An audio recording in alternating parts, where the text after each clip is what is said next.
y a un équilibre extrêmement important à avoir entre les 3 piliers qui sont le sommeil, l'alimentation et le bien-être.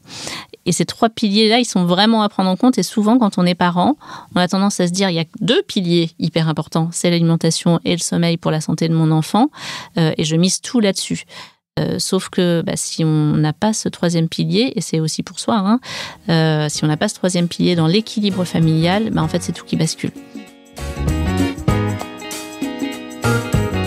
Bienvenue dans la matrescence. Dans ce podcast, on part à l'aventure. L'aventure la plus merveilleuse et difficile de la vie, la parentalité. Laissez-vous embarquer au travers des épisodes qui explorent toutes les facettes, des plus complexes aux plus fun, du monde des parents. Apprenez, riez, pleurez, découvrez et débattez en écoutant la matrescence. Nous avons une mission, vous donner des clés pour vous accompagner à n'importe quelle phase de votre parentalité. Je suis Clémentine Sarlat, votre hôte depuis mars 2019 déjà. Je suis ultra curieuse, très enthousiaste, mais beaucoup trop bordélique. Je suis aussi maman de 3 petites filles qui m'aident à me remettre en question quotidiennement. Et dans une autre vie, j'ai été journaliste sportive à la télé et aujourd'hui, je vous aide à rayonner dans votre parentalité. Abonnez-vous pour ne rien rater. Allez, let's go!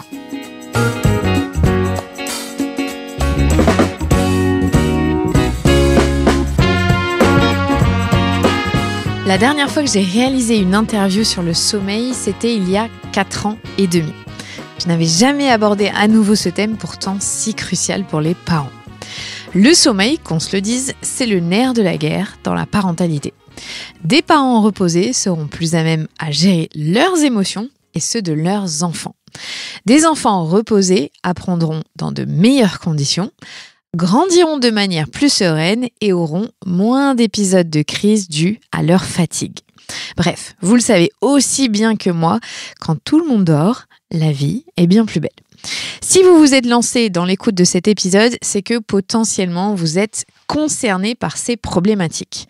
Avec Caroline Ferriol, fondatrice de la Fée Dodo, on revient sur les bases du sommeil et sur son approche. Vous comprendrez dans cet épisode le rôle que vous pouvez jouer pour accompagner au mieux votre enfant. Il n'y a pas de recette miracle, parce qu'elle n'existe pas, malheureusement, mais il y a plein de pistes à explorer pour vous aider au mieux. Je vous souhaite une très belle écoute et surtout, n'hésitez pas à partager cet épisode à un parent qui a des difficultés avec le sommeil de son enfant. Merci, prenez soin de vous. Salut Caroline. Salut Clémentine. Je suis ravie de t'avoir avec moi ici en studio parce qu'on va parler d'un thème tellement important, crucial, central de la vie des parents. Enfin, pas pour tous apparemment. Il y a des gens pour qui c'est pas un problème. Mais on va parler de sommeil. Oui. Et ma première question, c'est pourquoi toi, en tant que personne professionnelle, tu t'es intéressée au sommeil des tout petits ? Oui, pourquoi c'est ma passion aujourd'hui ?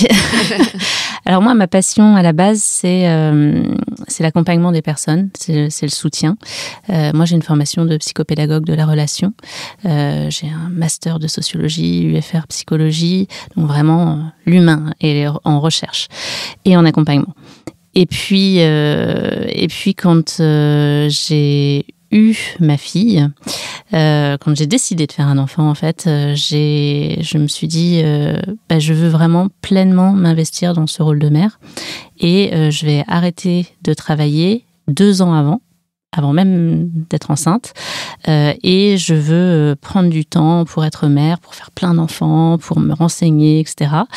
Et j'ai passé du coup 2 années à me former sur le développement de l'enfant, sur le sommeil entre autres, la nutrition, sur la parentalité, qu'est-ce que c'est, quel est le mode de parentalité que je voulais avoir aussi, la grossesse, l'accouchement, enfin voilà, tout ça.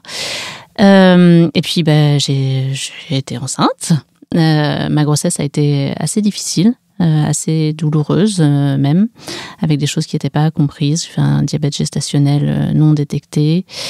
Et puis, j'avais prévu un accouchement par voie basse avec une doula sur un plateau technique. Et puis, ma fille est arrivée en fait 1 mois avant en césarienne code rouge parce qu'elle était en siège et que surtout, elle avait un gros problème de déficience cardiaque en urgence.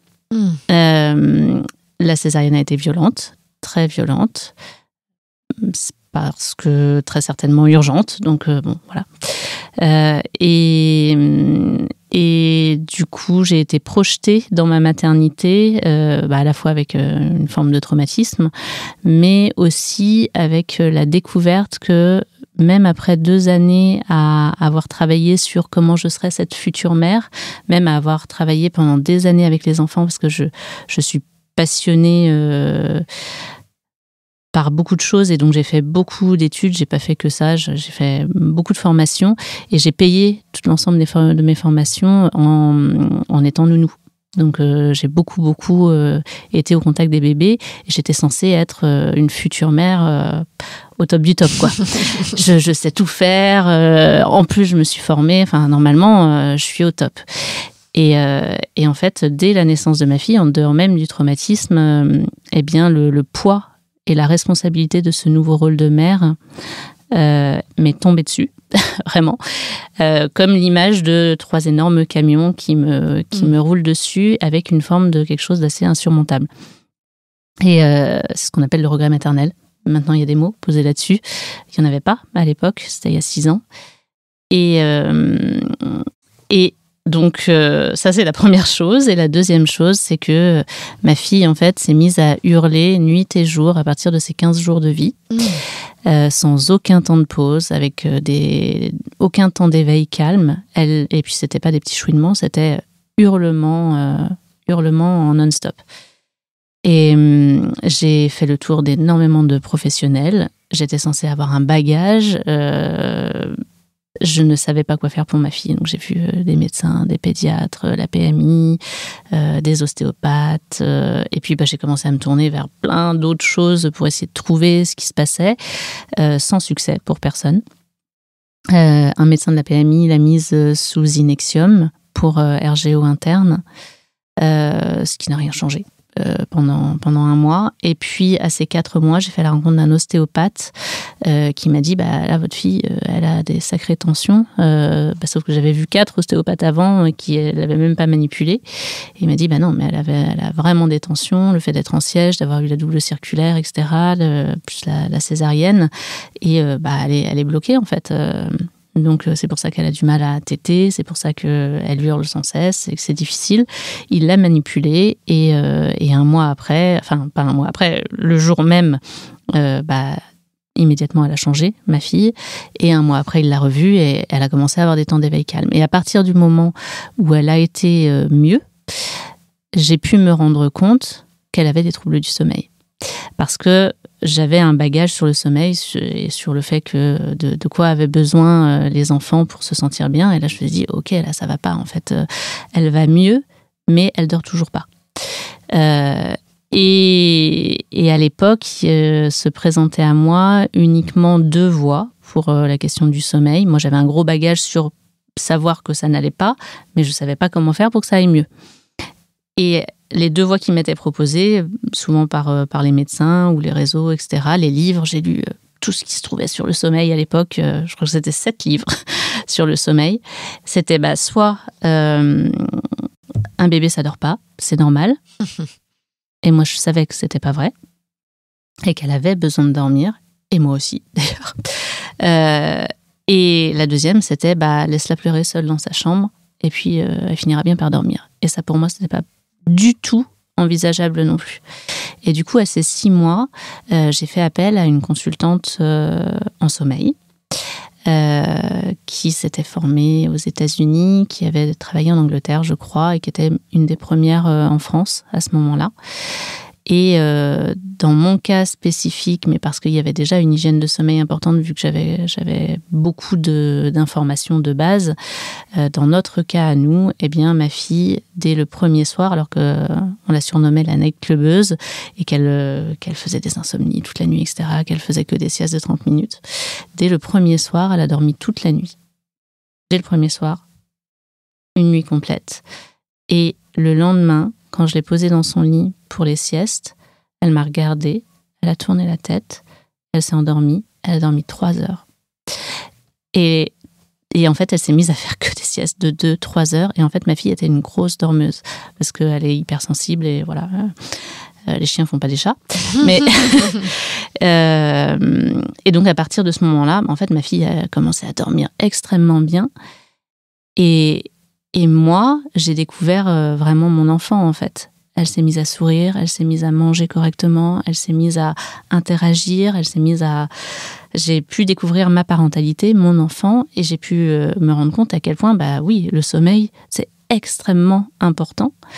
Et en plus de ça, ce que m'avait donné la consultante à l'époque, c'était, j'ai eu une sorte d'image dans ma tête, c'est comme si elle m'avait donné une pièce qui manquait à tout le puzzle que j'avais, moi, depuis toutes mes années de formation, que ce soit ce que j'ai fait pendant ma grossesse ou mon métier de psychopédagogue de la relation et d'accompagnement. Et c'est comme si elle m'avait donné la pièce qui faisait que tout le puzzle se mettait et donnait une image hyper claire. Et de l'ensemble des recherches que j'avais fait jusque-là, je me suis dit, mais waouh, là, ce que je vois, en fait, personne ne l'a posé, personne ne le dit, alors qu'il y a un vide intersidéral sur cette question du sommeil pour avoir cherché. Et ça a été fulgurant. Et là, j'ai déclenché une passion et une urgence presque dans les tripes, en fait. Quelque chose de viscéral et aussi, je pense, quelque chose qui voulait réparer, en fait. Qui voulait réparer parce que j'ai passé les 6 premiers mois de vie de ma fille. Ça a été un cauchemar. Et j'ai fait une dépression postpartum, j'ai fait un regret maternel. Et c'était vraiment poussé vers la santé, bien sûr, des bébés et des enfants, parce que j'ai vu le changement sur ma fille et c'était extrêmement présent donc dans ma maternité. Mais il y avait quelque chose d'extrêmement fort aussi du côté des mères, en fait, du soutien aux femmes. Et qu'il y a quelque chose qui me disait, je veux pas que aucune femme n'ait à vivre ce que j'ai vécu, et je détiens quelque chose qui peut permettre que ça change, en fait, que toutes ces situations-là puissent ne pas être vécues et que des bébés, des mères puissent vivre une parentalité beaucoup plus apaisée. Et donc, à partir de ce moment-là, j'ai commencé à accompagner des personnes bénévolement pendant 1 an. Et à partir du moment où j'ai commencé à travailler beaucoup, mon mari s'est tourné vers moi et il m'a dit « Mais là, Caroline, tu travailles, en fait. Le deal, c'était que tu arrêtais de travailler pour faire des enfants, etc. Et que moi, je travaillais. Mais là, en fait, toi, tu travailles énormément. Et puis là, ce que tu fais en accompagnement bénévole, il faut aussi une structure légale, etc. Et je dis oui, c'est vrai. Et de là est né Fedodo. J'ai créé Fedodo et à partir de là, ça a été très fort. J'ai commencé à rédiger le livre qui est là, que j'ai réussi à sortir qu'en janvier 2023, mais qui était un appel très fort pour moi, ce livre, pour que les informations soient diffusées au maximum, le plus facilement et accessible pour tout le monde. Je le montre, le livre, c'est le grand guide du sommeil de mon bébé. Si vous regardez sur YouTube, vous l'avez là à la caméra. C'est chouette parce que ça vient de ton besoin personnel, tu as répondu à un besoin et derrière tu t'es formé. Ça fait écho, j'ai l'impression, à moi aussi, quand je me suis posé plein de questions avec ce podcast. Est-ce que tu peux nous expliquer, parce qu'on l'a bien compris en écoutant ton histoire, que le sommeil c'est un des piliers de la santé. C'est quoi l'hygiène du sommeil et est-ce qu'il y a toujours une solution à nos problèmes avec les enfants ? Alors, du coup... Justement, oui, moi je me suis rendu compte qu'il y avait un énorme vide en fait d'informations sur le sommeil et d'informations du côté de l'hygiène de sommeil, en effet. L'hygiène de sommeil, c'est ce qui va permettre de pouvoir entraîner un sommeil sain et réparateur et en fait une bonne santé. L'hygiène de sommeil, c'est comme l'hygiène alimentaire. On parle beaucoup d'hygiène alimentaire, en fait. C'est ce qui va permettre, dans l'hygiène alimentaire, d'avoir une bonne santé, une bonne digestion, etc. Et bien, l'hygiène de sommeil, c'est tout le cadre autour du sommeil qui va permettre à tout un chacun de dormir le quota de sommeil dont il a besoin, d'avoir une qualité de sommeil adéquate et de se sentir bien. De ne pas être en manque de sommeil, de ne pas développer des troubles du sommeil, comme en hygiène alimentaire, par exemple. Et est-ce que, je te posais cette question, est-ce qu'il y a toujours une solution à un problème ? Ou est-ce qu'il y a des enfants, oui, effectivement, avant 6 ans, 7 ans, le sommeil sera un problème ? Alors, il y a toujours une solution au sommeil. À partir du moment où ce n'est pas pathologique. D'accord. Il il y a des troubles du sommeil pathologiques. C'est une infime partie des troubles du sommeil. Donc, ça va être l'apnée du sommeil, en lien avec des maladies, vraiment, des fonctions corporelles qui vont avoir un problème. Notre production de sérotonine, par exemple, donc de mélatonine derrière, notre équilibre hormonal. Ça, c'est physiologique, avec une problématique du côté de l'organisme. Ensuite, du côté des troubles du sommeil liés à l'hygiène de sommeil et au comportement, tous les troubles du sommeil sont résolvables. Tous. Pour tout le monde, à 100%. À partir du moment où le parent se sent en compétence de pouvoir aller vers ça. C'est-à-dire que tous les troubles du sommeil, c'est important de faire cette nuance-là, tous les troubles du sommeil sont résolvables, mais à un moment donné, on n'est pas forcément, nous, à même, c'est pas forcément le moment pour nous de résoudre les troubles du sommeil. Si je peux dire les choses comme ça. Quand on n'a plus d'énergie, quand on est englué dans nos problèmes à nous, des fois, on n'a pas cette énergie à donner à nos enfants pour le régler à ce moment-là. Oui, complètement. Et puis ces troubles du sommeil, ils peuvent faire appel à des choses dans l'histoire familiale et on a besoin de régler d'autres choses avant ça et dans notre mode relationnel avec notre enfant. Et c'est pas forcément le moment pour nous, quelle que soit la raison, en fait, de résoudre ces troubles du sommeil. Mais par contre, ils sont toujours résolvables. Ok. Comme ceux des adultes, d'ailleurs. Je pense que juste cette phrase, ça donne beaucoup d'espoir à tous les parents qui se disent que tant pis, il faut attendre et c'est comme ça. Non. Ce qui peut être une posture, comme tu dis, à certains moments dans nos vies, parce que c'est juste pas le bon timing pour pouvoir avoir l'énergie nécessaire et la clarté ou l'envie, ou d'aller chercher, gratter des choses qui nous dérangent un peu. Complètement. C'est chacun son timing. C'est ça. Et de savoir qu'il y a potentiellement une solution à un moment, quand on l'aura décidé et que ce sera le bon moment, c'est aussi... ça donne de l'espoir. Oui, et il n'y a pas qu'un seul chemin en fait. C'est pour ça que je reviens sur l'idée des 2 chemins qui étaient proposés. Soit tu le laisses pleurer tout seul dans sa chambre, soit un bébé ça dort pas. Non, en fait, l'histoire de sommeil de chacun, elle revêt. Aujourd'hui, on a accompagné des dizaines de milliers de familles depuis 6 ans. Il n'y a pas un seul chemin identique en fait, parce que tout dépend de l'enfant, de la famille, de l'environnement, de son âge. Aujourd'hui, ce qui va impacter le sommeil, moi je l'ai regroupé en 8 grandes familles. C'est ce que j'ai conceptualisé, entre autres, dans le livre. Et sur au sein de ces 8 grandes familles, il y a une centaine de facteurs qui vont pouvoir avoir une influence sur le sommeil. Et donc, à partir de là, c'est vraiment propre et unique à chacun. Aussi, le mode de résolution, il y a tellement de leviers sur lesquels on va pouvoir avoir une action. Et il y a tellement de leviers aussi qui vont... Parfois, il y a 3 leviers en jeu, mais il n'y en a qu'un seul que le parent va vouloir actionner. Et finalement, ça va aller dans leur équilibre à eux, leur chemin à eux, leurs objectifs à eux vis-à-vis du sommeil. Et c'est très bien comme ça, en fait. Chacun... Il n'y a pas de loi autour du sommeil. C'est important. Et c'est aussi pour ça que j'essaye de toujours dire, d'enlever le mot devoir. Souvent, on me dit combien un bébé doit dormir. Je dis combien il a besoin de dormir. Je peux le dire. On a des chiffres. Il doit dormir. Il n'y a aucune obligation légale quant au sommeil. Heureusement d'ailleurs, c'est compliqué pour ça. C'est ça. Mais justement, est-ce que tu peux nous donner cette fourchette des besoins des bébés en fonction des âges ? Parfois, on est un peu perdu parce qu'on ne sait plus. Est-ce que c'est dans la norme ? Je mets des guillemets avec mes doigts. Ou est-ce que là, attention, il faut faire quelque chose pour que ça revienne à un équilibre pour la santé du bébé ? Oui. Je peux faire ça. Je mets juste des guillemets autour de tout ça parce que moi, je vais donner les chiffres de Fedodo. Vas-y, je t'en prie. Et c'est important de savoir d'où sont tirés ces chiffres. Ils sont tirés de sources officielles. Aujourd'hui, les sources officielles, c'est l'INSV et la National Sleep Foundation.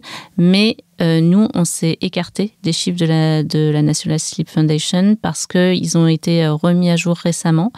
Et pour moi, c'est plus des fourchettes, c'est des râteaux. Comme dit Gad Elmaleh, je ne sais pas si vous savez. Voilà, c'est ça. C'est vraiment des râteaux. Et nous, dans l'exercice quotidien auprès des familles, on sait qu'on ne peut pas donner des fourchettes de 0-3 ans, en fait. Ah oui, non. Oui, moi, je pensais que tu allais me dire 0,4 mois. C'est 0,3 ans. 0,3 ans, avec des fourchettes qui vont de 9 heures de sommeil par 24 heures à 18 heures. Je comprends le râteau. et donc, pour moi, c'est pas possible. Donc, nous, on a construit nos propres données que je donne dans le livre qui sont publiques. Donc, c'est gratuit. Elles peuvent être téléchargées sur notre site ou autre. Et donc, je peux te donner les moyennes. Vas-y, je t'en prie. Je vais les reprendre de manière exacte. Alors, pour les chiffres, je vais donner les fourchettes et puis les moyennes. C'est peut-être pas mal. Est-ce que tu veux aussi les temps d'éveil, la répartition, les siestes? Donne les chiffres ça va être long. Ça sera plus simple. Ok. De 0 à 2 mois, du coup, en moyenne, les bébés vont avoir besoin de dormir entre 16 et 20 heures par 24 heures. La moyenne, à ces âges-là, c'est plutôt 17-18 heures, globalement, surtout sur le premier mois. Ensuite, ça descend aux alentours de 16. Entre 2 et 4 mois, la fourchette, chez nous en tout cas, elle va être de 14 à 18 heures, avec en moyenne, c'est 16 heures. On peut retenir 16 heures globalement. Pour les petits entre 4 et 8 mois, la fourchette, elle reste de 14 à 18 heures. Les jours se suivent mais ne se ressemblent pas avec un bébé, donc c'est important de l'avoir en tête. Et avec une moyenne globale aux alentours de 15 heures. On a pas mal de bébés qui sont sur du 14-30, 15 heures, puis une autre majorité de bébés aux alentours de 15h30 en moyenne, suivant court et long dormeur. Pour entre 8 mois et 15 mois, la fourchette, elle va osciller entre 13 et 17 heures. Je tiens à dire que les petits qui dorment 13 heures par 24 heures entre 8 et 15 mois, c'est important que ce ne soit pas du quotidien. C'est-à-dire que c'est de manière exceptionnelle, en fait. Si on a un petit dans ces âges-là qui va dormir 13 heures par 24 heures, il y a certainement un petit souci quelque part. Ok. Et donc la moyenne dans ces âges-là, c'est 14-15 heures par 24 heures. Globalement, juste pour donner les références, les nuits des enfants, c'est en moyenne, c'est 12 heures. C'est facile à se retenir, 12 heures de nuit, 12 heures de jour. Et donc quand vous avez la moyenne autour des... Donc c'est 11-12 heures, suivant le temps. 11 à 13 heures, parce qu'il y a pas mal de petits sur du 13 heures. Il y en a d'autres sur du 11. La répartition, elle se fait sur du 24 heures. Et ensuite, le temps restant, c'est pour les siestes. Entre 15 mois à 2 ans, la moyenne, elle est de 13 à 16. Et la fourchette, elle est de 13 à 16. Et la moyenne, elle va plutôt être aux alentours de 14 heures, en fait. 14 heures par 24 heures. De 15 mois à 2 ans, je viens de le faire. Ça, ouais. De 2 ans à 3 ans, la moyenne, ça va être de 13 à 15 heures globalement, avec pareil la fourchette de 13 à 15 heures et la moyenne 14 heures. Et puis de 3 ans à 5 ans, on a une fourchette de 12 à 15 heures avec une moyenne de 13h30 globalement. Des nuits de 12 heures plus la sieste. Ou bien uniquement des nuits de 12 heures, parce que la sieste, pour certains enfants qui vont vraiment consolider bien leur nuit sur 12 heures, la sieste, elle va pouvoir s'arrêter en journée vers 4 ans. 3 ans et demi, 4 ans. Pour certains enfants qui ne consolident pas encore complètement leur nuit de 12 heures, ou parce que l'équilibre familial fait que c'est compliqué de coucher son enfant suffisamment tôt pour qu'il ait 12 heures jusqu'au lendemain matin pour l'école, là, dans ces cas-là, il peut y avoir encore une nécessité de sieste encore très très longtemps, jusqu'à au moins 8 ans pour beaucoup d'enfants, quand ils n'ont pas les 12 heures. D'accord. Du coup, ils rattrapent sur la journée 1 ou 2 heures sur la sieste. Ce qui est compliqué avec l'école, parce que la plupart du temps, ils ne peuvent pas. Mais du coup, ces enfants-là peuvent faire encore la sieste souvent le week-end. On va observer qu'ils vont s'endormir quand il y a de la voiture ou autre. Donc, j'explique pour permettre de comprendre. Et ensuite, 5-6 ans, on va être sur le même type de moyenne avec vraiment 12 heures en fait. Le 12 heures, il reste plutôt longtemps. Jusqu'à vers quoi? Vers l'adolescence ou... Non. Il y a une diminution qui arrive vers 8 ans. Ouais. D'accord. Où là, on va commencer à aller vers du 11 heures.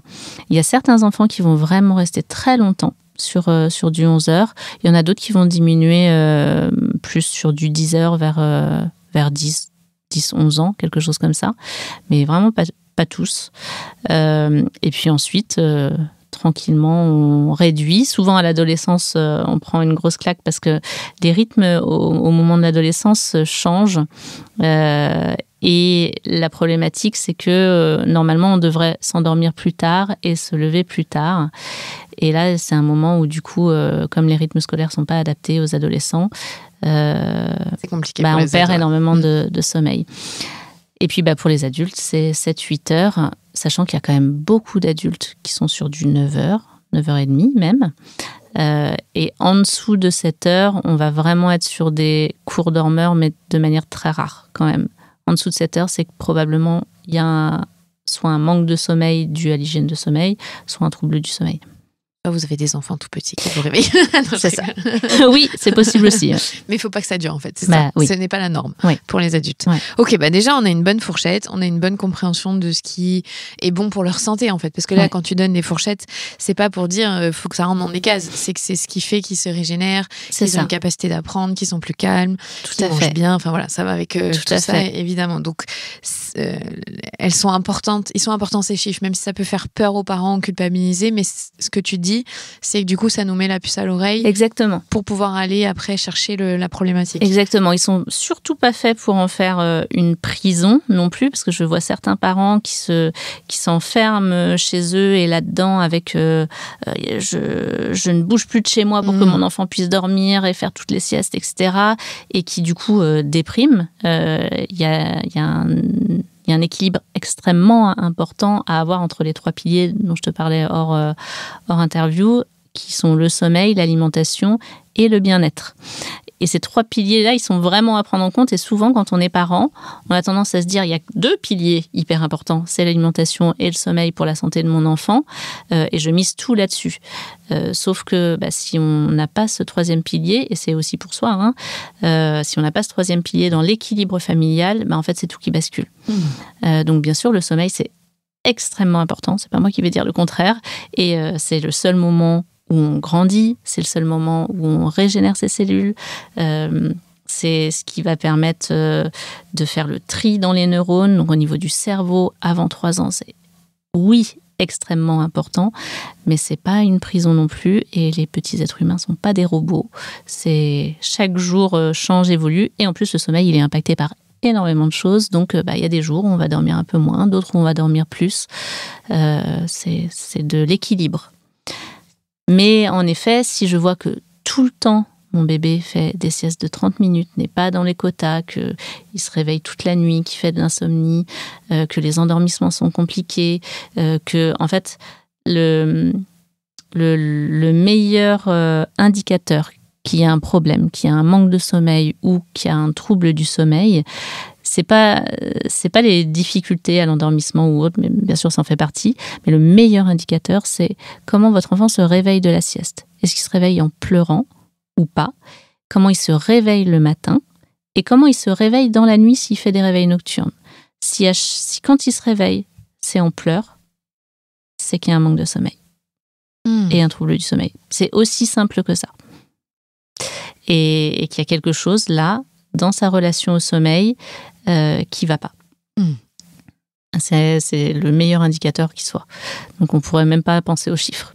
Si votre enfant se réveille tranquillement de sa sieste, en babillant, s'il se réveille le matin en babillant, si dans la nuit, quand il fait des réveils nocturnes, il babille pour appeler pour avoir de la nourriture ou autre, c'est que tout va bien pour lui. Par contre, s'il y a pleurs et crie, c'est un bon indicateur. J'ai l'impression de me revoir, entendre une de mes filles qui hurle.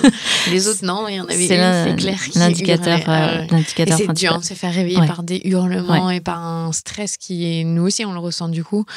Ça... dans la sieste, c'est pas grave, mais la nuit, c'est vrai que c'est... Pour nous aussi, parents, c'est difficile de les voir se confronter, de devoir se confronter à leur détresse aussi. Comment est-ce que toi, tu résumerais, après on va bien aller en détail sur toutes ces problématiques autour du sommeil, ta méthode que tu as mise en place, la méthode Fait-Dodo? Alors, la méthode Fait-Dodo, c'est qu'il n'y a pas de méthode. J'aime bien. C'est qu'il n'y a pas de méthode, c'est vrai. Je n'ai pas mis en place de méthode. Je suis une des rares à ne pas avoir mis en place une méthode. moi, je travaille et j'enseigne au sein de l'école. On a une école pour former à accompagner sur le sommeil. J'enseigne justement qu'il n'y a pas un chemin, il n'y a pas une manière d'aller vers un objectif parental ou de sommeil. Il y en a autant qu'il y a de parents et de situations et de bébés. Et j'enseigne ma manière de travailler et d'informer aussi, parce que c'est extrêmement important de donner des informations. Ça fait 6 ans que j'essaye de mettre en lumière énormément toutes les informations sur le sommeil, que je travaille avec le COFRAD, entre autres. Le COFRAD, c'est l'association pour les droits de l'enfant qui a mis en place une campagne qui s'appelle Bonne nuit, bonjour. Je pense que c'est hyper important d'en parler. C'est la seule campagne entre guillemets publique, associative. Et avec le COFRAD, ils ont mis en place un manifeste pour le droit au sommeil. Et avec eux, on travaille au niveau ministériel. On a été reçu par le ministère, justement pour qu'il y ait des changements en place vis-à-vis de la considération du sommeil, des bébés et des enfants, et puis des adultes aussi, mais là, des bébés et des enfants. Et donc, moi, je travaille principalement sur l'information, sur la compréhension pour les parents de la physiologie du sommeil. Parce que et c'est ce qui va avec l'hygiène de sommeil, quand on ne comprend pas comment fonctionne le sommeil, eh bien, il y a tout un ensemble de mythes qui viennent autour de ça, en fait. Ah bah, le sommeil, c'est une question de chance, parce qu'il n'y a pas d'information pour les adultes aussi. Aujourd'hui, un adulte qui a des problèmes de sommeil, il prend des somnifères. C'est un drame, parce que le somnifère empêche justement d'avoir un vrai sommeil et ne permet pas la récupération. Ça fait devenir fou, en fait, les somnifères. C'est une catastrophe. Là où, en fait, exactement comme pour les enfants, les problématiques de sommeil des adultes, et même quand elles durent depuis des années et des années, parce que c'est aussi une expertise chez Fedodo, elles sont résolvables avec de l'hygiène de sommeil et du comportemental, en fait. Et les insomniaques, etc. Donc, je me perds. Donc, l'information principale, comment je travaille principalement, c'est de permettre aux parents de comprendre comment fonctionne le sommeil, comment fonctionne leur propre sommeil aussi, le sommeil de manière générale, et comment il fonctionne pour leur enfant. Et j'ai conceptualisé quelque chose maintenant qui est assez connu, qui est les stratégies de sommeil. Les stratégies de sommeil autonomes ou dépendantes. Alors, malheureusement, parce que l'humain est fait comme ça, et les réseaux sociaux aussi certainement, il y a une grosse tendance à la réduction de ce concept à l'endormissement autonome, ce qui est une catastrophe, parce que c'est pas du tout ça, le concept des stratégies autonomes et des stratégies dépendantes.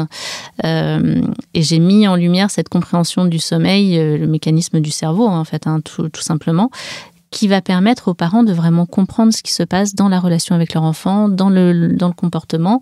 Entre autres, il y a énormément de leviers qui permettent d'influencer le sommeil, et donc je parle de tous les leviers. La deuxième chose sur laquelle je travaille, c'est les émotions. C'est un des cœurs de mon métier, permettre aux parents de comprendre les émotions de leur enfant, de les accompagner aussi, suivant chaque valeur parentale, en fonction de chaque parent. Et la dernière chose, qui est là d'autant plus le cœur de mon métier et qui constitue, je pense, une énorme différence peut-être vis-à-vis de ce qu'on trouve au niveau du sommeil, c'est la relation. Puisque la relation, c'est vraiment le cœur de mon travail et de mes études. Et donc, avec une compréhension fine du sommeil et donc de son enfant, des émotions et de la relation, tout s'apaise. Tout s'apaise. Alors, évidemment, on va travailler sur l'ensemble des piliers, en fait. Alors, ça veut dire qu'on va éliminer toute cause de perturbation du sommeil d'origine médicale, en premier lieu. En deuxième lieu, on va travailler sur les stratégies de sommeil dont j'ai parlé. En troisième lieu, on va checker tout ce qui est troubles du sommeil liés au développement de l'enfant. Donc ça peut être ce qui est appelé les régressions du sommeil, mais c'est une catastrophe ce nom. C'est en fait des phases de développement. Oui. tout simplement. On l'a mis de manière négative, alors qu'en fait, c'est que l'enfant est en train d'acquérir des compétences. C'est vrai que c'est bizarre. Mais moi, j'essaye, ça fait des années que j'essaye de ne pas l'utiliser. Ce mot, en plus, il a émergé il y a peu de temps, parce qu'au début où je travaillais, il n'existait pas. C'est 4-5 ans. Mais il a pris tellement d'ampleur que je suis obligée de l'utiliser. Pour que les gens comprennent de quoi tu parles. De quoi je parle, exactement. On a les enjeux du coup relationnels liés à la sécurité, au sentiment de sécurité, c'est extrêmement important, l'angoisse de survie aussi. On va traiter tout ce qui est perturbation d'origine nutritionnelle. On ne peut pas regarder les troubles du sommeil sans avoir un œil extrêmement fin sur la nutrition. Et c'est pour ça, parce que je ne l'ai pas dit, mais quand j'ai créé Fedodo, j'ai créé en parallèle immédiatement aussi 4 autres expertises avec des experts, du coup, le sommeil des adultes avec Sleep Angel et une consultante experte, la nutrition pédiatrique avec Madame Miam et 2 diètes pédiatriques, dont une qui est vraiment très renommée, c'est Myriam Alexis, qui fait partie des personnes les plus compétentes en nutrition pédiatrique aujourd'hui et qui donne des cours d'ailleurs à la seule école à Lille. Et c'est avec elle que j'ai construit beaucoup de choses au départ. Et puis la parentalité, de manière générale. Et donc, je parle vraiment de la nutrition parce qu'aujourd'hui, par exemple, on ne va pas démarrer une consultation, même une consultation ponctuelle, sans avoir analysé les courbes de poids et de taille d'un enfant, quel que soit son âge. Il y a les intrications entre nutrition, carence et même microbiote, etc. Et quantité de... Enfin voilà. Évolution du développement de l'enfant en fonction de sa nutrition et sommeil. Plus les années passent et plus on a une étude sur le long terme des enfants. Parce que du coup, on a des familles qu'on suit depuis des années et qui, heureusement, dans notre recherche qu'on fait, parce qu'on a un gros pôle recherche et on va avoir le crédit impôt recherche par le gouvernement. Du coup, ça nous permet de suivre les familles et d'avoir des données extraordinaires, en fait, sur tout ça et de construire des avancées, même dans ces domaines-là, avec tous les professionnels avec lesquels on travaille, notre collectif de médecins pédiatres bénévoles, les ostéos. Enfin, on a un énorme village de professionnels qui travaillent aussi avec nous tous les jours et qui permettent de mettre en lumière énormément de choses. Et je prends du temps pour le dire parce que je pense que je l'ai pas fait souvent, mais les intrications entre problématiques nutritionnelles et sommeil, elles sont énormes en fait. De toute façon, ce que tu expliques très bien, c'est que c'est multifactoriel. Il n'y a pas juste mon bébé ne sait pas dormir. C'est pas ça du tout la logique derrière l'hygiène du sommeil. Exactement. Quand tu mets ce mot hygiène, on comprend bien que c'est le style de vie. Enfin, il y a beaucoup de choses derrière qui sont. C'est ça. Et d'ailleurs, les derniers facteurs, c'est le soin, la qualité de vie pour le bébé et l'enfant, et puis l'environnement de sommeil, et puis ce que j'appelle le cadre de sommeil. Est-ce que tu peux nous raconter, toi, personnellement, ce qui a fait la différence, ou est-ce que c'est trop intime, pour ta fille? Tu disais que le premier jour, elle a réussi à dormir. Oui, je peux le raconter parce que je pense que c'est pour ça que c'est ce qui a permis, c'est grâce à elle. C'est grâce à elle que du coup j'ai vraiment conceptualisé justement l'idée des stratégies de sommeil. Parce que c'est grâce à elle que j'ai pu comprendre à quel point ça avait une implication forte et que derrière j'ai fait énormément de recherches sur le cerveau. Et ça avait été déjà fait en fait par Thirion et Chalamel, mais elles en parlaient très peu. Et peut-être qu'elles utilisaient endormissement autonome, ce genre de choses, mais la recherche vraiment sur tout ça approfondie, c'est grâce à ma fille, parce que en fait j'avais beaucoup d'informations sur le sommeil qui faisaient que j'avais mis en place justement sur l'ensemble des piliers de perturbations, j'avais mis en place plein de choses pour que ça se passe bien pour le sommeil pour elle. Elle dormait dans un bon environnement de sommeil, je la couchais suffisamment tôt, j'essayais de lui faire des siestes avec des temps d'éveil courts, etc. J'avais mis en place plein de choses. Et c'est ce qui a fait que derrière, elle a pu dormir d'autant plus facilement avec un tout petit changement. Mais par contre, le fait qu'elle ait eu des toutes ces douleurs, en fait, en début de vie, a fait que, d'entrée de jeu, elle n'acceptait de dormir que si elle était sur nous et que si elle était en portage. Et que en portage en marchant. C'est-à-dire qu'il fallait marcher nuit et jour. On adore les bébés. En non-stop. Je pense qu'il y en a plein qui écoutent cet épisode qui se voient être dans ta situation et de se dire c'est vrai que moi aussi. Et chaque changement de cycle, en fait, j'ai marché. J'ai des fesses en béton. Quoique il y a 6 ans qui sont passés depuis. Tu marches moins. Et du coup, la nuit, à chaque changement de cycle, c'était la même chose. Elle avait mis en place, du coup, en fait, des stratégies de sommeil dépendantes de bercement. Puis ma fille, elle est assez psychorigide en plus. Donc, comme sa mère.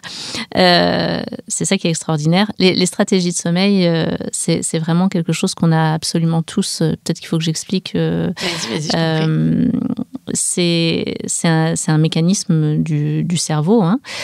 Ça diffère des rituels de sommeil, parce que souvent c'est confondu avec les rituels de sommeil. Les stratégies de sommeil, on en a absolument tous.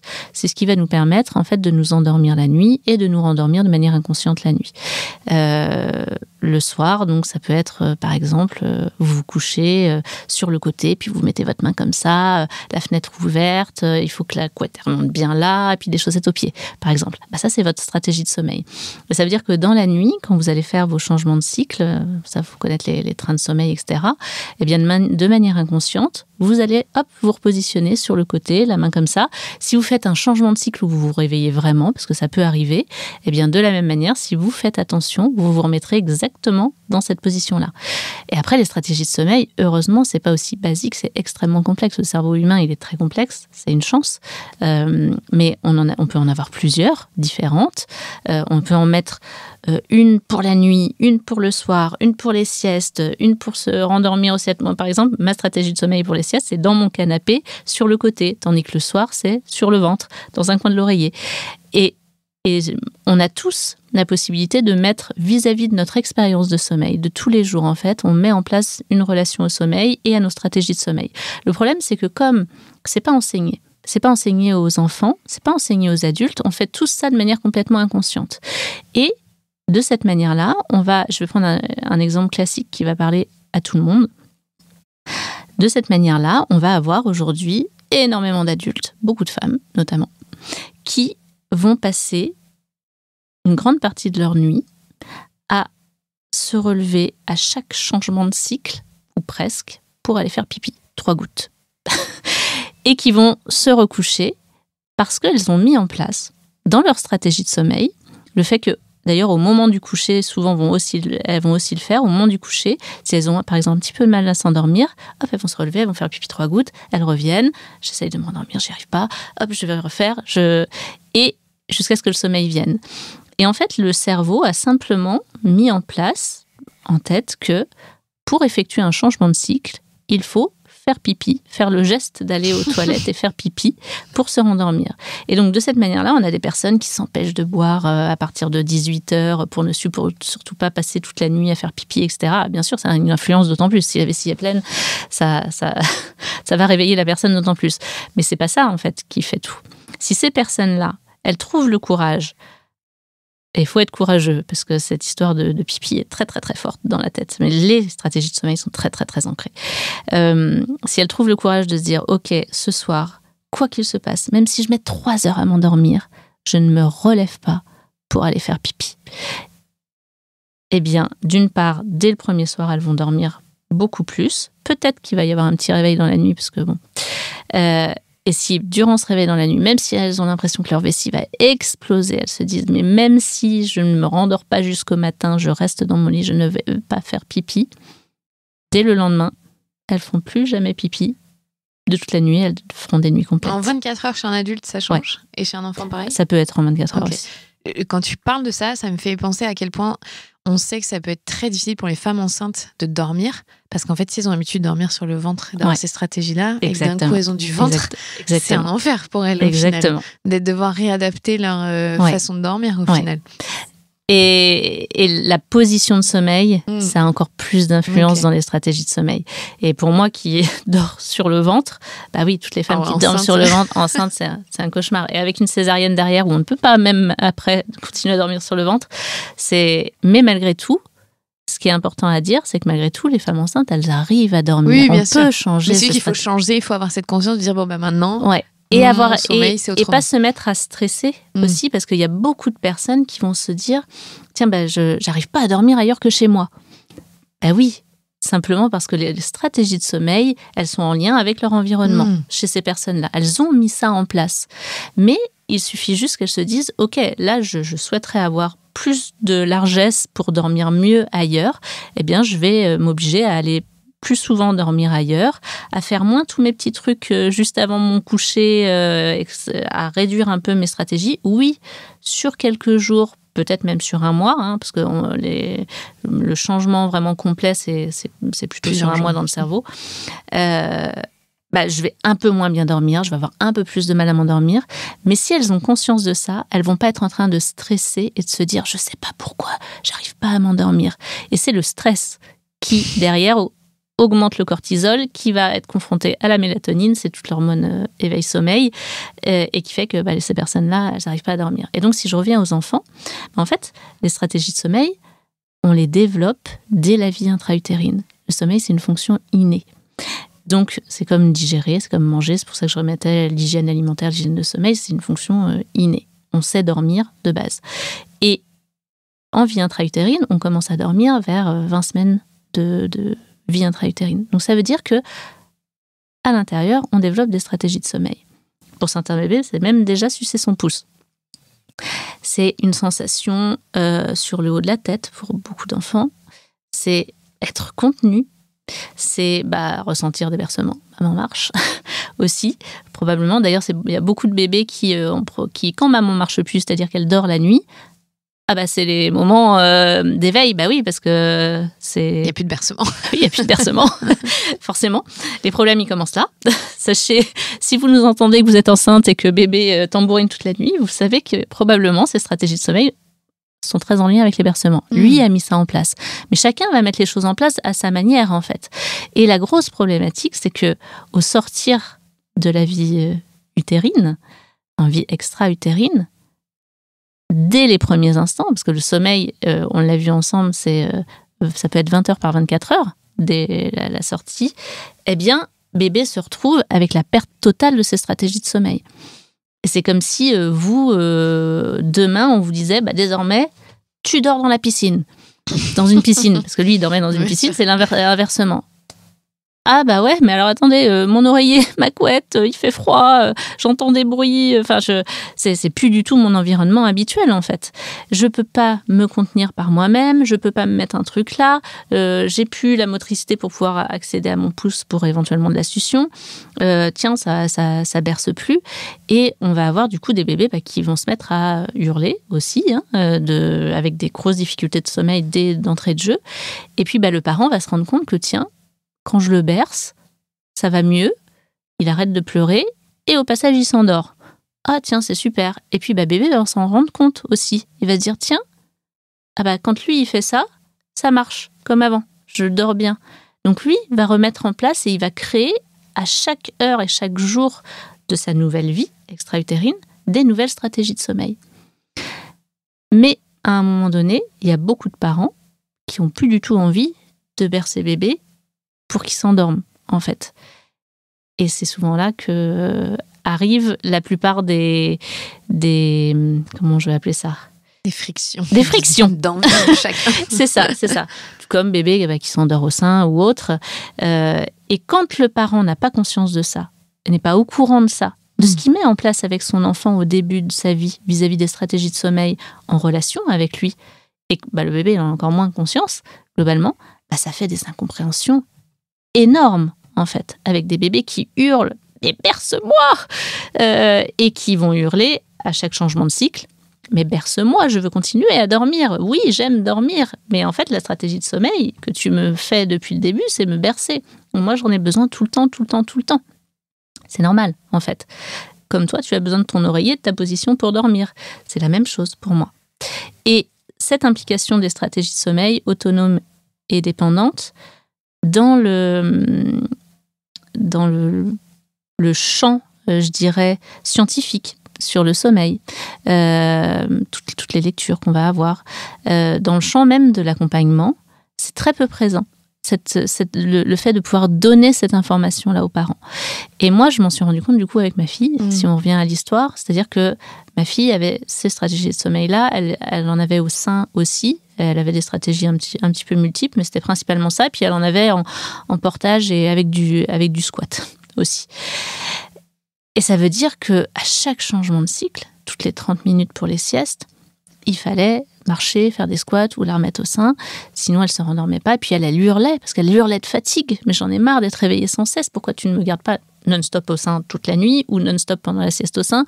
Au moins je réussirai à dormir. Mais il y a du lait qui vient alors que j'ai pas faim et je m'engouille, etc. Parce qu'elle avait aussi des petits problèmes. Donc c'était pas pratique pour elle non plus. Plus ça me provoque du reflux parce que je suis allongée, j'ai le sein tout le temps en bouche, c'est pas confortable pour moi. Il y a certains bébés pour qui ça pose pas de problème et puis il y en a d'autres pour qui ça pose d'autres problèmes. Et à partir du moment où on a accompagné notre fille le premier soir, on a accompagné notre fille vers la découverte qu'elle pouvait changer ses stratégies de sommeil, qu'elle n'était pas forcément obligée d'être bercée, forcément obligée d'être au sein, forcément obligée d'avoir des squats pour trouver le sommeil. Et on l'a accompagnée là-dedans, mon mari principalement, dans ses bras, avec elle, et qu'elle l'a découvert. Elle s'en est emparée comme si c'était quelque chose qui lui avait manqué depuis 6 mois et que ça avait été une révélation pour elle. C'est-à-dire que elle nous a même pas fait des réveils dans la nuit pour redemander des bercements, etc. Elle a dormi d'une traite et le lendemain matin, je pense qu'elle m'a fait son premier sourire en 6 mois. Et elle s'est réveillée en babillant. Et là, pour moi, ça a été un truc extrêmement fort, en fait. Je me suis dit, mais waouh! J'ai empêché ma fille, grosse culpabilité, hein, j'ai empêché ma fille de dormir, en fait. Je lui ai enlevé son propre pouvoir, mais par méconnaissance, simplement.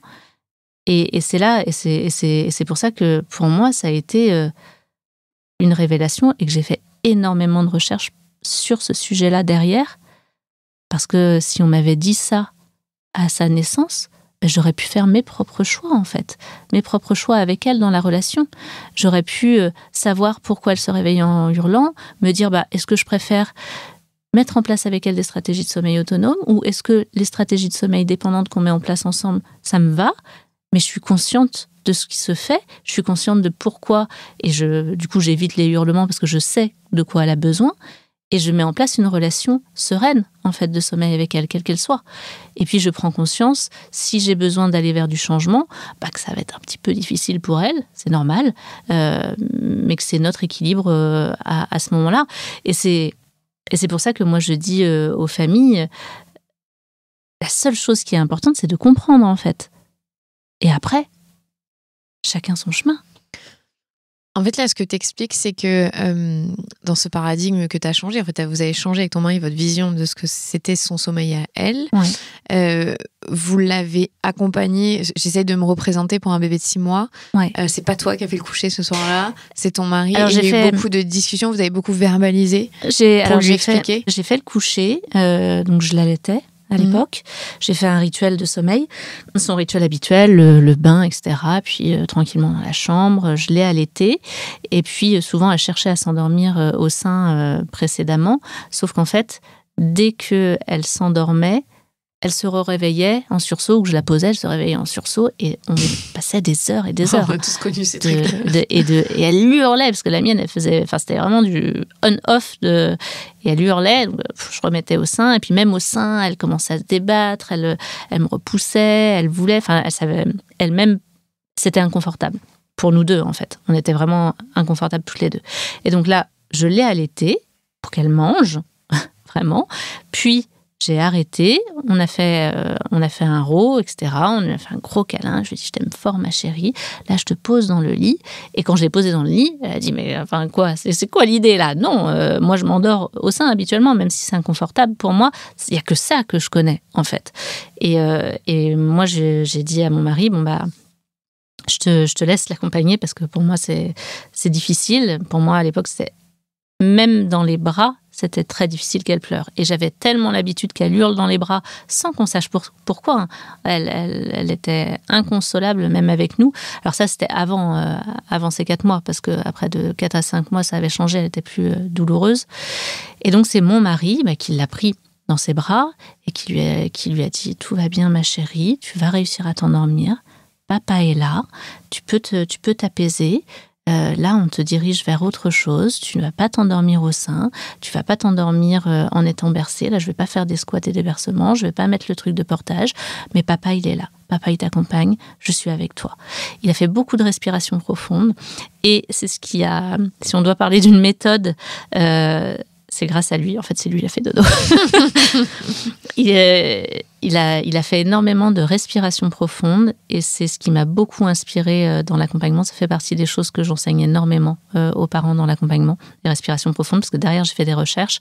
Pourquoi c'est aussi important, pourquoi ça aide? Parce que le parent diminue son rythme cardiaque, l'enfant aussi. Derrière, ça peut provoquer des mimétismes. On a même des enfants. Les enfants. Moi, mes filles, elles font avec moi. C'est ça, exactement. Et j'ai plein de parents accompagnés, qu'on a accompagnés avec des tout petits bébés qui nous disent à 3 ans, eux-mêmes, ils font leur respiration profonde pour s'endormir le soir. Ma fille, d'ailleurs, le fait, elle me l'a fait hier soir. Parce qu'elle était excitée, rentrée du CP et tout. Elle m'a dit, maman, je vais faire quelques respirations. D'accord, ma chérie. T'es une vraie mini-fée dodo. Et donc, il a fait beaucoup de respiration profonde avec elle. Et lorsque elle a été apaisée, mais pas endormie, c'est-à-dire qu'il s'est occupé des émotions de notre fille, mais on a arrêté de vouloir faire à sa place vis-à-vis du sommeil. Parce que c'était plus OK pour nous. Après, c'est pour chaque famille, mais nous, c'était plus possible pour nous. On a arrêté de chercher à avoir une action, à chercher à l'endormir. Et d'ailleurs, le verbe endormir, c'est le verbe s'endormir. Donc, normalement, c'est quelque chose qui est soi-même, propre à soi. C'est une fonction innée. Je dis souvent aux parents qui viennent me voir, ils viennent me voir en me disant j'arrive pas à endormir mon enfant. Ça prend des heures d'endormir mon enfant. Bon, je pourrais leur dire assommez-le, éventuellement. Mais et je leur réponds évidemment pas ça. Je leur réponds oui. Et en même temps, c'est normal. Là, vous êtes en train de chercher à prendre possession d'une fonction innée chez lui. C'est normal qu'il ne soit pas d'accord, en fait, et que ça prenne des heures, et que ça puisse être... Là, votre enfant, lui, votre rôle à vous de parent, il n'est pas du côté d'endormir son enfant, de faire digérer son enfant, de faire respirer son enfant, c'est des fonctions innées. Le rôle du parent, il est dans l'hygiène, dans le cadre. Il est de proposer, comme pour l'alimentation, de la nourriture équilibrée, des temps d'alimentation, ça veut dire pas se nourrir toutes les 2 secondes, etc., pour que votre enfant développe une hygiène alimentaire, une hygiène de sommeil. Je fais beaucoup de comparatifs, ça parle aux gens. Une hygiène alimentaire qui soit équilibrée pour sa santé. Le parent, il fait fonction de cadre pour accompagner l'enfant vers une hygiène de sommeil qui soit adéquate pour lui.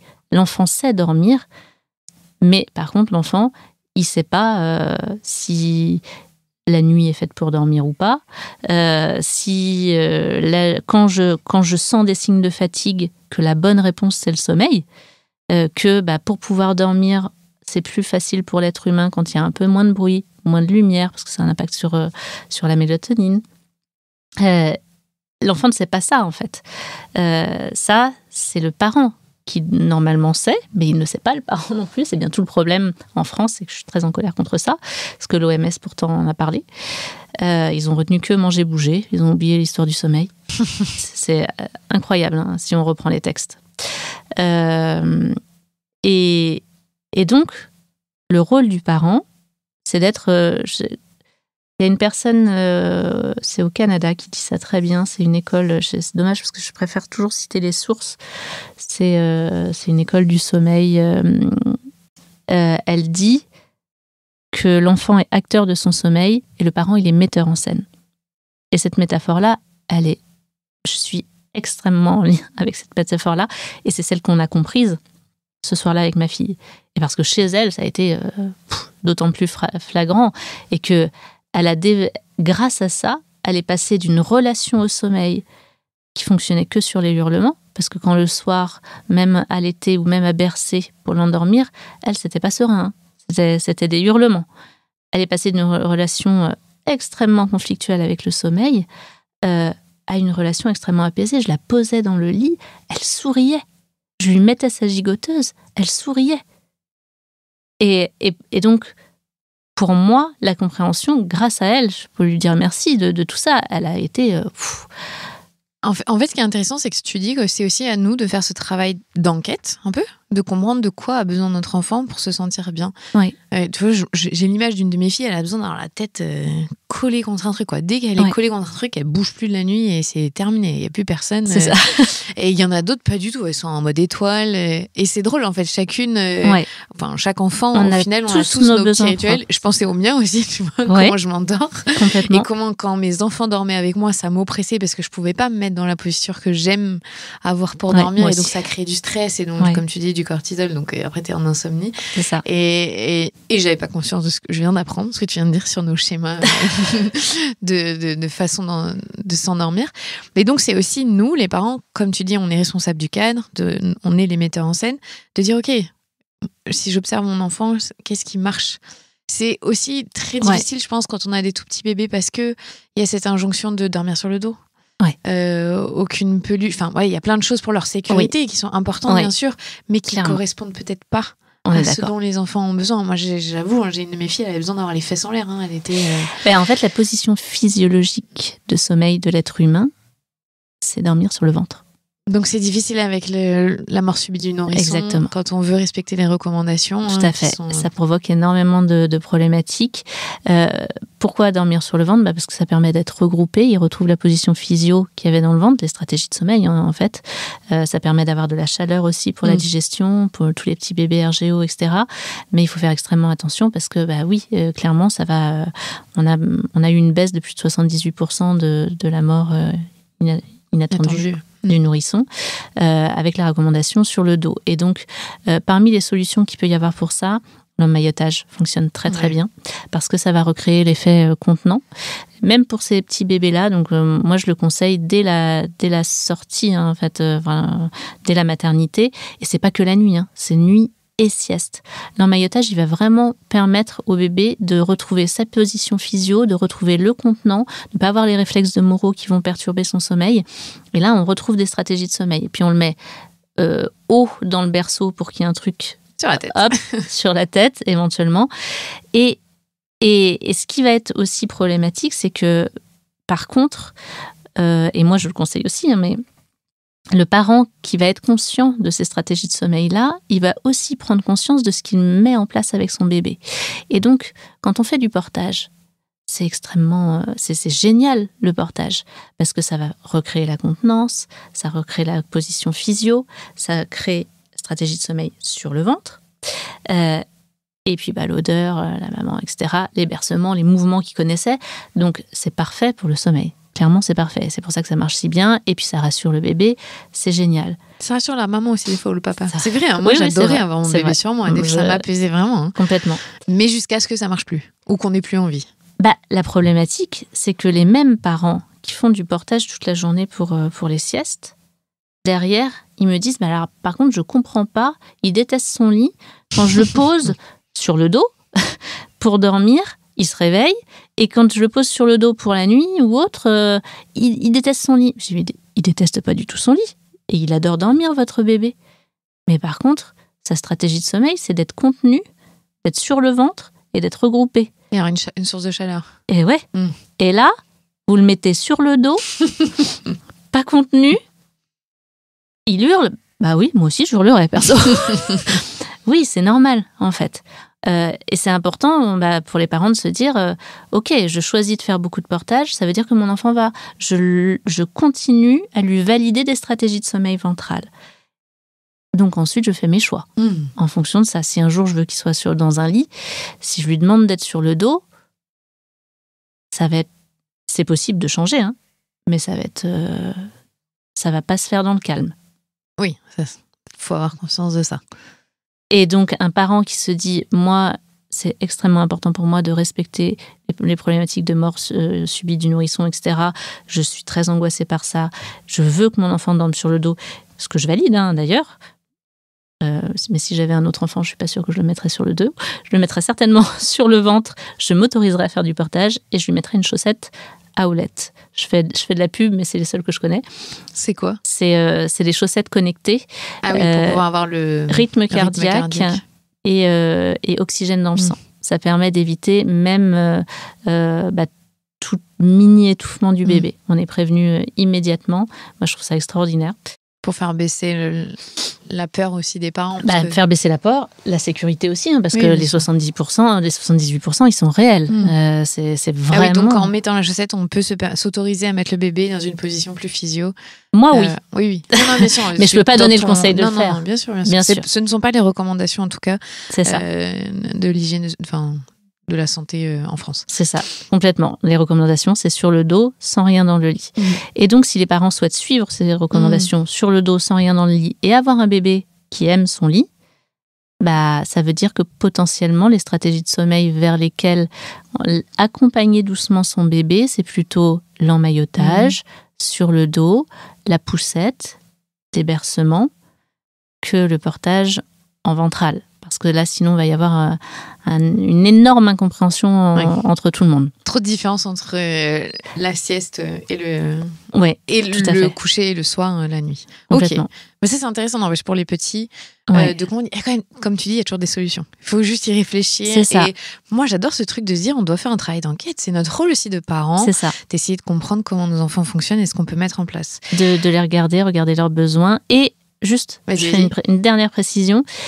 Toujours mettre en rapport avec l'équilibre. Le sommeil, c'est une relation. Il y a les besoins de l'enfant dans ses stratégies de sommeil, puis il y a les besoins du parent d'y répondre ou non, parce que ça va trop impacter notre vie, ou bien là, je suis prêt à ça, mais peut-être plus tard, ou autre, et de toujours trouver l'équilibre, parce que sinon, il y a quelque chose qui ne va pas. Quand tout va bien pour tout le monde, tout va bien. Quand pour l'un ou pour l'autre, ça ne va plus, c'est là qu'éventuellement, on peut réfléchir à changer. Là, on a beaucoup parlé des tout petits bébés, de leur sommeil. Comme on l'a bien dit dans les fourchettes, ils ne dorment pas de la même façon qu'un enfant après 3 ans, par exemple. Ouais. Quand il y a encore des soucis de sommeil après 3 ans, alors les endormissements qui peuvent être longs, il faut aussi se rappeler que comme ils font des siestes, des fois ça décale aussi par rapport à l'heure de coucher auquel on pense que c'est OK. Mais qui se réveillent encore la nuit, qui mettent 3 plombs à s'endormir. Qu'est-ce qu'on peut faire pour ces enfants qui sont plus âgés ?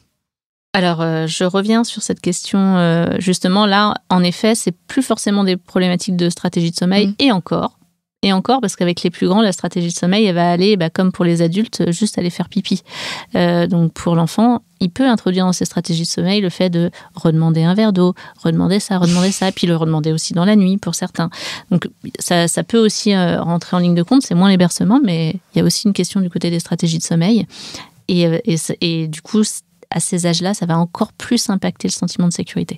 La problématique au niveau des stratégies de sommeil, est-ce que l'enfant va mettre parce qu'il croit qu'il est dépendant de ça pour s'endormir.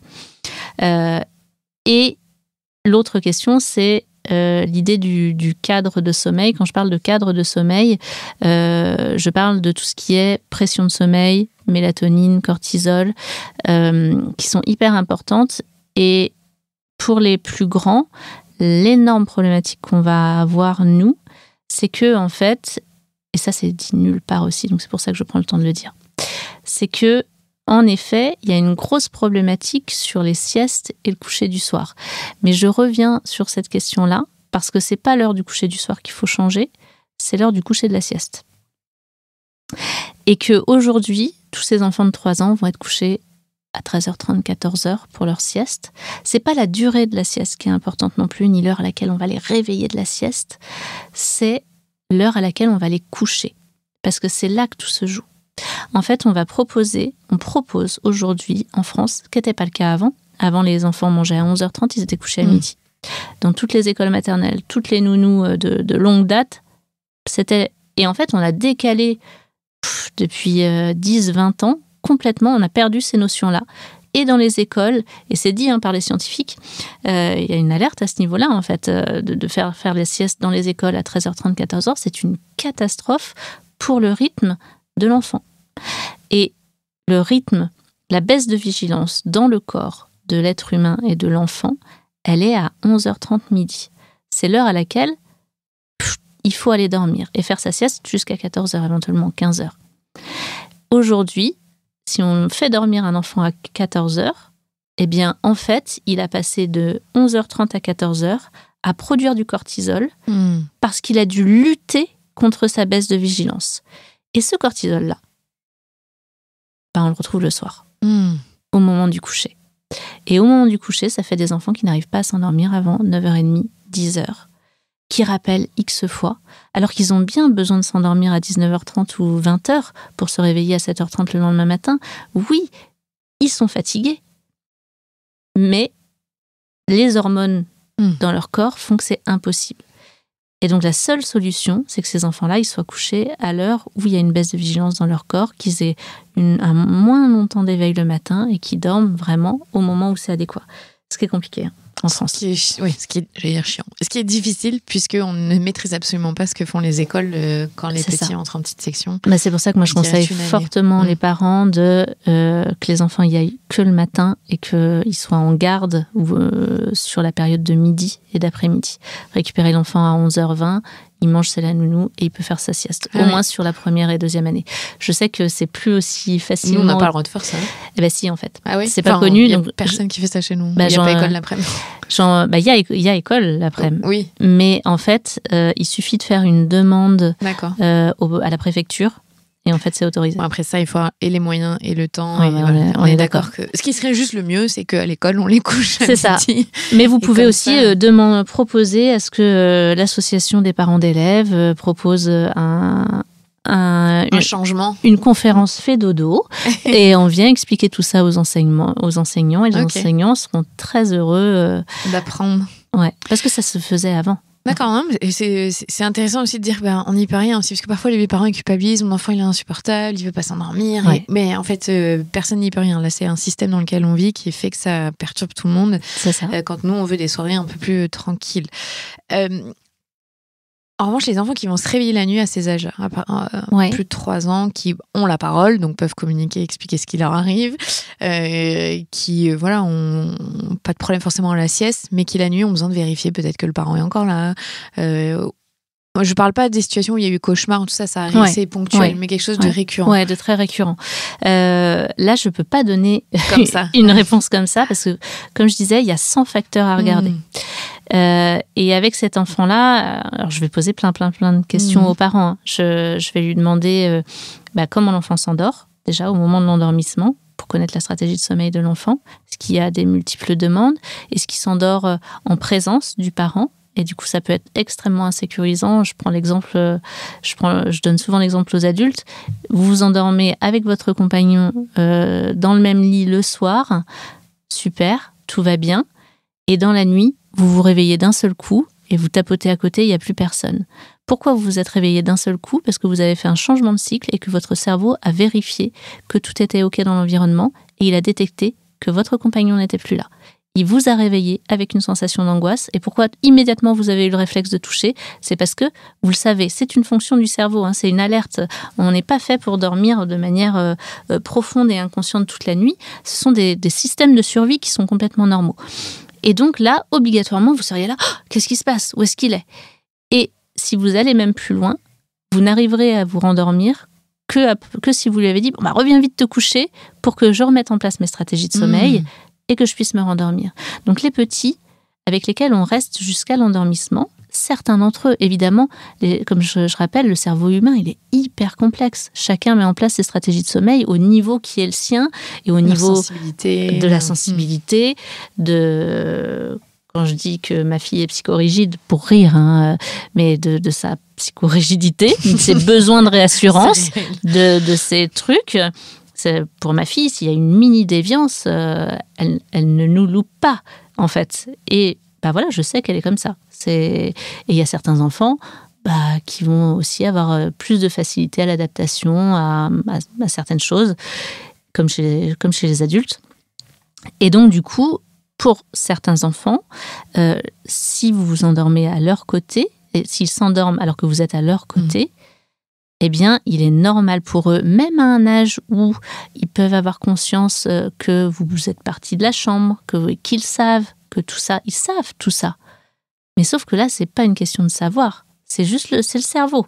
Et donc, quand ils se réveillent dans la nuit, au lieu de passer un cycle de sommeil normal, le cerveau les réveille pour leur dire « Attention, déjà l'environnement a changé, donc tu le passes pas de manière inconsciente, tu passes ton cycle de sommeil de manière consciente, donc je te réveille vraiment. » Et en plus de ça, derrière, pour eux, ça veut dire qu'ils sont là, mince, comment je fais pour me rendormir? J'y arrive pas, j'essaye un peu, mais j'y arrive pas.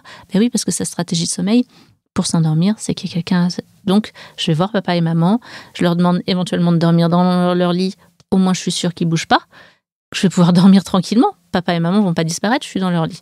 Ça, moi, je trouve que c'est extrêmement intelligent. Tous ces petits qui viennent se glisser dans nos lits. Ben oui, tous ces petits qui sont habitués à ce qu'un adulte soit à leur côté pour s'endormir et qui hurlent jusqu'au bout de la nuit pour finir par dormir dans le lit des parents. Moi, je dis aux parents, oui, en fait. Il est intelligent, votre enfant. Ouais, il a besoin de dormir, lui aussi. Donc, il s'assure un bon sommeil de qualité. Puisque, a priori, vous n'allez pas disparaître de votre lit. Il a compris que vous y dormez tout le temps. Vous faites partie de sa stratégie de sommeil. Lui, il s'assure une belle nuit. Et les parents me disent, oui, dis donc, avec nous, il dort toute la nuit. Oui, c'est normal, en fait. Son cerveau ne le réveille pas, il n'y a pas de changement d'environnement, tout va bien. Il passe ses cycles de sommeil, c'est génial. Et là, du coup, maintenant, il faut se dire, est-ce qu'on veut valider ça? Et dans ces cas-là, ça veut dire qu'il faut remettre en place du cododo. Alors, ça peut être le co-sleeping, ça peut être le partage de chambre, etc. Enfin, partage de lit, partage de... Voilà. Et dans ces cas-là, mon enfant s'endort avec la présence de quelqu'un et tout le monde dort toute la nuit dans la même chambre et tout ira bien. Ou bien, dans ces cas-là, j'accompagne mon enfant vers l'expérience qu'il est possible de s'endormir sans personne à ses côtés. Et donc, il pourra dormir sereinement toute la nuit et se rendormir autant toute la nuit. Est-ce qu'il y a des problèmes de sommeil passé 6 ans?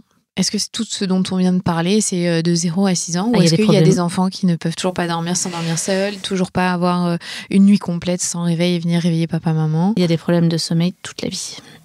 Oui, alors ça, je suis d'accord. Est-ce qu'il y a un âge où ça devient un truc... Non. Il y a énormément d'études sur ce sujet, beaucoup faites aux États-Unis. D'ailleurs, je ne sais pas pourquoi il y a cette idée du 6 ans, juste du fait de l'évolution des cycles de sommeil, mais ça n'a pas d'impact sur les troubles du sommeil, en fait. Quand il y a vraiment un trouble du sommeil, des micro-réveils, on en fait toute la vie. En fait, les études vont montrer, et c'est ça qui est assez alarmant, que je crois que c'est quasi tous, je ne sais plus si c'est 100%, mais c'est une énorme... Non, c'est un gros pourcentage. Je l'ai mis dans mon livre. Un gros pourcentage des enfants qui ont des troubles du sommeil enfants vont en avoir jusqu'à l'âge adulte, vont en avoir toute leur vie, en fait, à partir du moment où c'est pas résolu, en fait. Et il est possible de résoudre ces troubles du sommeil à n'importe quel âge. Ça, c'est aussi important de pouvoir le dire. Et non, ça s'arrête pas à 6 ans. Il y a beaucoup de parents qui vont, eux, avoir l'impression que ça s'arrête vers 3 ans, 4 ans, quand l'enfant est plus grand, parce que pour le parent, ça s'arrête parce que l'enfant arrête de demander X fois le soir, etc. Parce qu'en fait, la sieste saute. Mais ce que j'explique aux parents, c'est que en réalité, les troubles du sommeil pour l'enfant, ils n'ont pas changé, eux. C'est simplement que l'enfant, il est couché tellement épuisé le soir, parce qu'il manque de sommeil, que du coup, désormais, il dort toute la nuit. Ce qui n'est pas valable pour les bébés. Les bébés, moins ils dorment la nuit aussi. Mais quand on commence à être plus grand et qu'il n'y a plus aucune sieste en journée, si la sieste saute, derrière l'enfant, le soir, il va... Mais par contre, pour beaucoup d'entre eux, ça va se transformer en terreur nocturne. Pour les plus sensibles, ça va faire des enfants qui vont certes dormir toute la nuit, mais qui vont faire des réveils en début de nuit en terreur nocturne. Donc, ils ne sont pas réveillés, la terreur nocturne, et ils vont faire des hurlements ou ils vont faire des épisodes de somnambulisme au fur et à mesure. C'est des enfants qui peuvent faire aussi quand même pas mal de cauchemars parce que le manque de sommeil, ça va aussi avoir une implication sur la journée, beaucoup d'insécurisation, beaucoup de difficultés à gérer les relations sociales, etc., etc. Et donc, pour certains parents, les troubles du sommeil s'arrêtent vers 3, 4, 5 ans, mais pas pour l'enfant, en fait. C'est des enfants qui manquent de sommeil, pour la plupart, quand on étudie vraiment le cas, en fait. Et ça, c'est... Donc là, ce serait l'alerte, c'est se dire, il y a des terreurs nocturnes en début de nuit, donc finalement, il y a encore un manque de sommeil. Et mon enfant est très fatigué en journée irritable ou surexcité. Mon enfant n'arrive pas à se concentrer. Mon enfant, quand on est le week-end, s'endort dans la voiture. On fait des voyages, il s'endort dans la voiture. Les enfants qui s'endorment dans la voiture, si c'est en dehors des horaires habituels où eux dorment, c'est qu'ils sont en manque de sommeil. C'est des gros indicateurs. Sinon, ils ne s'endorment pas, en fait. S'ils ont eu le quota qu'il leur faut la nuit... Comme nous, en vrai. Exactement. Si en voiture je m'endors, c'est que vraiment j'étais fatiguée. C'est ça. Alors si c'est ponctuel, c'est pas grave. Encore une fois. Ah non, mais si non. c'est quelque chose de récurrent, oui, complètement. C'est là où on s'inquiète et on... Manquer de sommeil de manière ponctuelle, notre corps, il sait le gérer en soi. Même si on rattrape jamais le sommeil, etc., on n'est pas fait pour dormir de manière... c'est compliqué d'avoir une vie où c'est tout le temps régulier, quoi. Voilà. On a des imprévus, il y a des aléas. Non, et puis si on repense à nos modes de vie et de survie, l'être humain, heureusement, il est fait pour s'adapter à du sommeil plus ou moins par moment.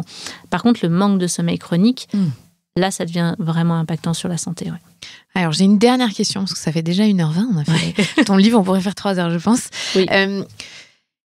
La vie, elle n'est pas linéaire. Il arrive très souvent dans la vie des enfants qu'il y ait des traumas, des choses difficiles à gérer. Et ça peut être un trauma, l'arrivée une petite sœur ou un petit frère, une hospitalisation, une maladie, une séparation des parents, un décès, qui va du coup impacter le sommeil de l'enfant.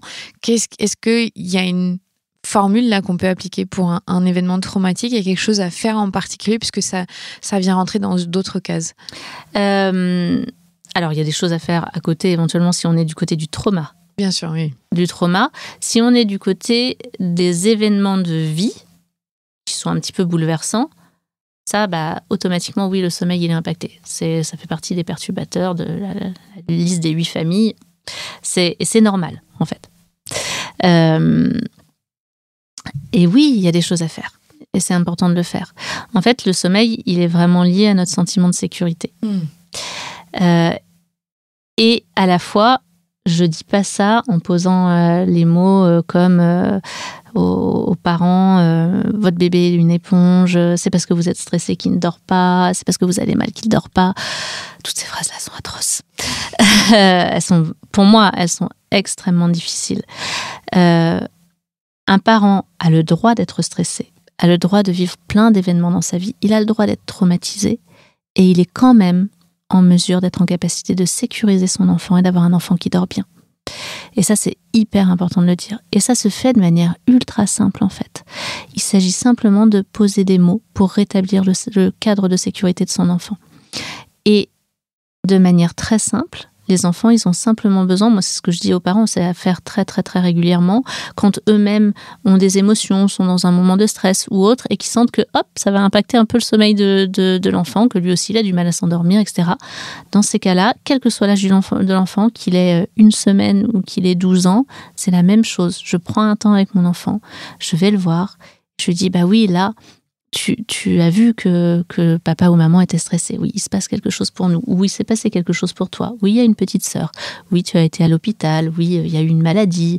Oui, papa et maman se séparent. Sans rentrer dans les détails. Mais je valide ce que l'enfant a vu. Ça, c'est hyper important.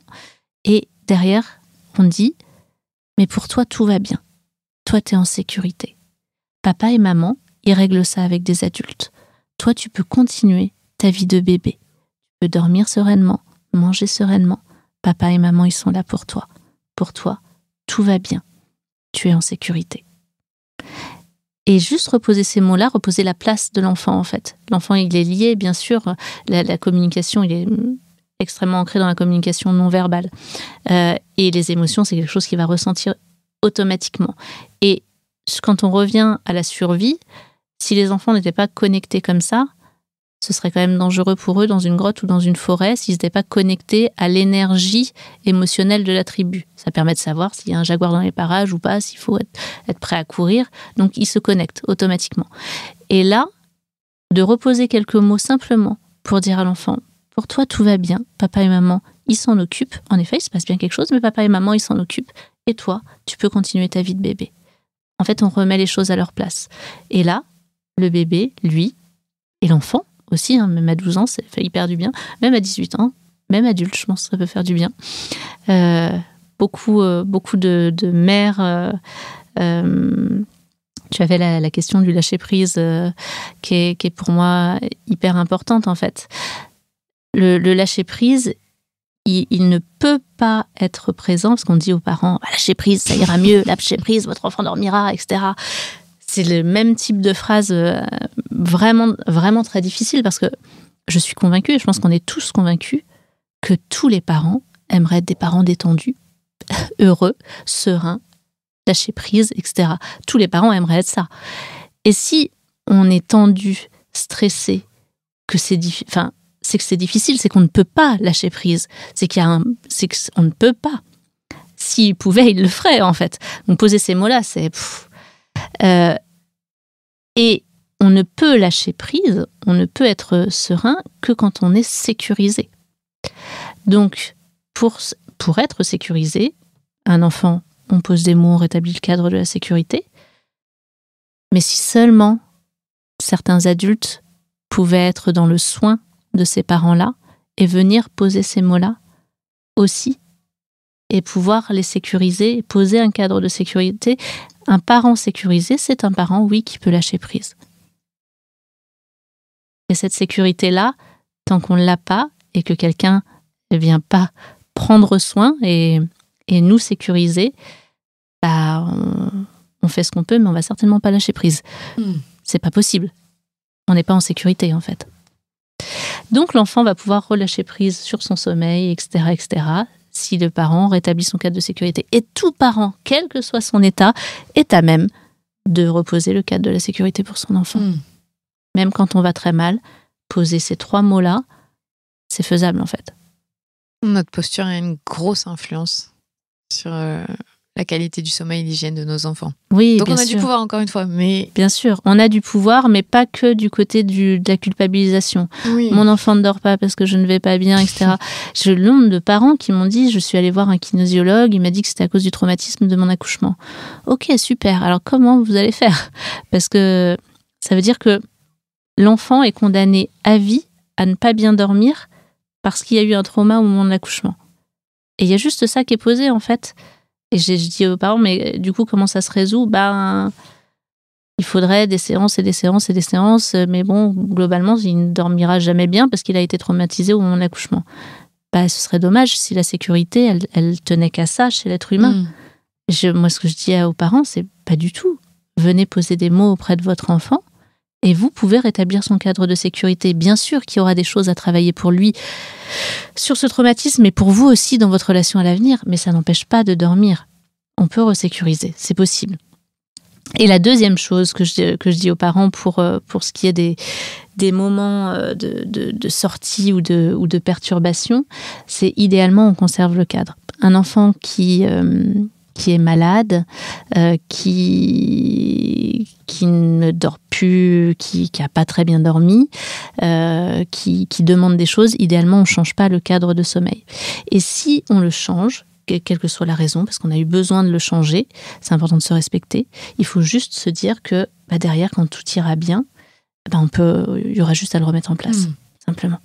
Merci beaucoup, Caroline. C'était avec plaisir. Complet. Je sais qu'il y a beaucoup plus de choses. Encore une fois, je redonne ton livre, Le grand guide du sommeil de mon bébé, les 0-5 ans, qui est aux éditions Hachette.